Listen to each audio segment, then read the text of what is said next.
Hello everyone. तो अब हम सोल्यूशन करते हैं क्वेश्चन नंबर 6 का।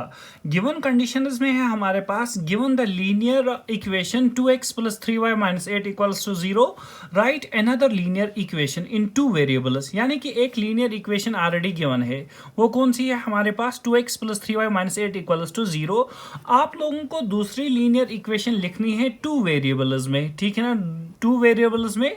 और उसके बाद क्या होना चाहिए कि अगर हम लोग इनकी जियोमेट्रिकल रिप्रेजेंटेशन लिखें, ठीक है ना, जियोमेट्रिकल रिप्रेजेंटेशन लिखें, तो पहले हमारे पास आना चाहिए इंटरसेक्टिंग लाइंस, फिर आना चाहिए पैरेलल लाइंस, और फिर आना चाहिए कोइंसिडेंट लाइंस। तो इसके लिए आप लोगों को ऑलरेडी मैं इंट्रोडक्शन में बता चुका हूं कि अगर हम लोग पहले की बात करते हैं इंटरसेक्टिंग लाइंस, ठीक है ना, इंटरसेक्टिंग लाइंस, तो मैं यहां पर लिख सकता हूं फॉर इंटरसेक्टिंग लाइंस। तो क्या होगा इंटरसेक्टिंग लाइंस के लिए? ऑलरेडी मैं बता चुका हूं कि a1 divided by a2 equal नहीं होना चाहिए b1 डिवाइड बाय b2 के, ठीक है।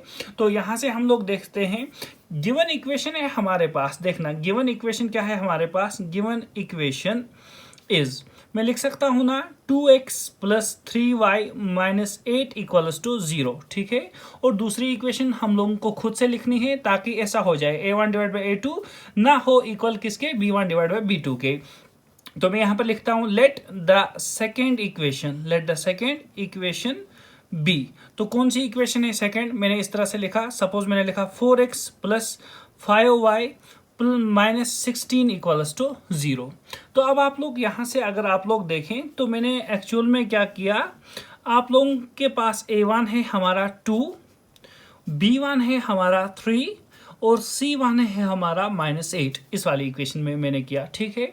उसके बाद इस वाली इक्वेशन को देखें तो a2 हमारा है 4, b2 हमारा है 5 और c2 हमारे पास है -16। तो अब अगर मैं इस तरह से कर दूं a1 डिवाइडेड बाय a2 किसके इक्वल आएगा, 2/4। तो वो हुआ 2 1 2 2 2 4, तो आंसर आया 1/2। इसके बाद अगर मैं b1 डिवाइड बाय b2 करूं तो हमारे पास है 3/5, ठीक है। और c1 डिवाइड बाय c2 करूं तो -8 divide by -16, minus and minus will get cancel, तो 8 1 8 8 2 16, तो 1/2। तो हमारे पास क्या है एक्चुअल में, a1 डिवाइड बाय a2 हमारा 1/2 और b1 डिवाइड बाय b2 हमारे पास 3/5। तो यहां से हम लोग बता सकते हैं कि therefore a1 divide by a2 is not equal to b1 divide by b2। तो अगर ऐसी कंडीशन हो जाए तो हमारे पास क्या होती है, दोनों लाइन्स इंटरसेक्ट करेंगी। तो मैं क्या लिखूंगा, therefore लाइन्स आर इंटरसेक्टिंग, ठीक है ना, इंटरसेक्टिंग। तो ये वाला हो गया हमारे पास। अब दूसरी एग्जाम्पल हम लोग देंगे। देखिए दूसरी एग्जाम्पल में हम लोगों को क्या दिखाना है कि लाइन्स जो होंगी वो पैरेलल होनी चाहिए। तो मैं दूसरा पार्ट लिख देता हूं, फॉर पैरेलल लाइन्स। तो पैरेलल लाइन्स के लिए क्या होगा, पैरेलल लाइंस के लिए हम लोगों ने ऑलरेडी पढ़ा है, जिसमें हम लोगों ने बताया था कि कोई भी सॉल्यूशन नहीं होगा तो कंडीशन होती है a1 divide by a2 is equal to b1 divide by b2 is not equal to c1 divided by c2, ठीक है। तो इसमें हमारे पास अगर हम लोग देखें तो गिवन इक्वेशन क्या है, गिवन इक्वेशन है हमारे पास 2x + 3y - 8 = 0, ठीक है ना। इसके बाद दूसरी इक्वेशन हम लोग एग्जाम्पल दे देंगे ताकि ये कंडीशन यहाँ पर वेरीफाई हो जाए। तो मैं दूसरी एग्जाम्पल इसके लिए लिखता हूँ, मैं लिखता हूँ यहाँ पर let the second equation B. कौन सी इक्वेशन मैंने ली, देखना 4x, ठीक है, प्लस मैंने लिया 6y और उसके बाद फिर मैंने माइनस लिया 10 = 0। आप लोग देखें ये इक्वेशन फर्स्ट है हमारी, ये सेकंड है हमारी। तो इसमें अगर आप लोग देखें तो क्या आएगा, देखिए a1 हमारा 2, ठीक है, b1 हमारा 3 और c1 हमारे पास -8 हो गया ये वाला। इसके बाद क्या करेंगे, a2 हमारे पास कितना है, a2 हमारे पास है 4, b2 हमारे पास है 6, ठीक है, और C2 हमारे पास है -10। तो अब आप लोग रेशो देख लें। तो रेशो की अगर हम लोग बात करें तो रेशो में हमारे पास क्या आ रहा है, हम लोग लिख सकते हैं ऐसे a1 डिवाइड बाय a2 कितना आया, 2/4। तो 2 1 2 2 2 4, तो हमारे पास आंसर आया 1/2। इसी तरह से अगर मैं b1 डिवाइड बाई b2 निकालूं तो कितना आ रहा है 3 डिवाइड बाई 6 तो बनेगा 3/6, 3 1 जा 3, 3 2 जा 6 तो 1/2। और इसी तरह से अगर हम लोग c1 डिवाइड बाई c2 निकालें तो हमारे पास कितना आ रहा है -8 divided by -10, minus and minus will get cancel तो 8/10। तो अब आप लोग अगर यहाँ से देखें तो a1 divide by a2 is equal to है b1 डिवाइड बाई b2 के, तो मैं यहाँ से लिख देता हूँ कि a1 divide by a2 is equal to b1 divide by b2, लेकिन c1 डिवाइड बाई c2 है 8/10 तो इसके इक्वल नहीं है, तो is not equal to c1 divide by c2, तो देयरफॉर लाइन इज क्या आ जाएंगे, लाइन इज आर पैरेलल। हो गया सेकेंड पार्ट।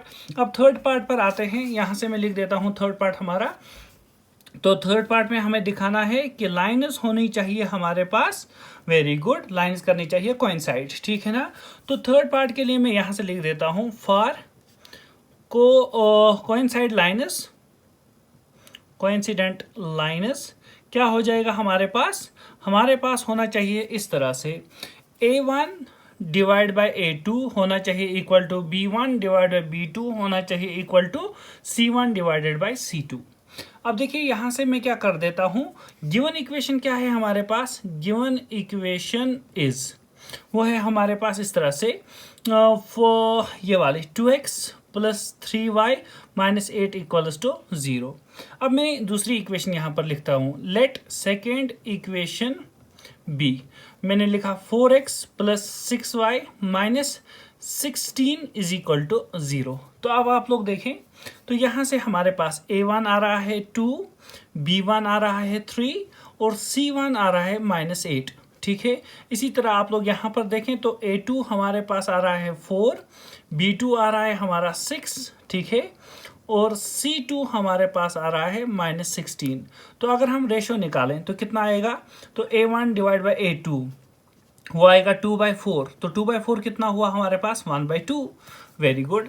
इसी तरह से अगर हम लोग निकालें b1 डिवाइड बाई b2 तो हमारे पास क्या बनेगा, यहाँ से b1 डिवाइड बाई b2 को मैं ऐसे लिखता हूँ b1 divide by b2 is equal to, तो वो बनेगा 3/6, तो 3/6 भी हमारे पास हुआ 1/2, 3 1 जा 3, 3 2 जा 6। इसी तरह से c1 डिवाइड बाई c2 कितना आ जाएगा, -8 डिवाइड बाई -16, माइनस से माइनस विल गेट कैंसिल, 8 1 जा 8, 8 2 जा 16, तो आंसर इज 1/2। तो तीनों जगह पर आप लोग देखें आंसर क्या आ रहा है 1/2, देयरफॉर लाइन इज क्या होंगी, लाइन इज आर कोइंसाइड।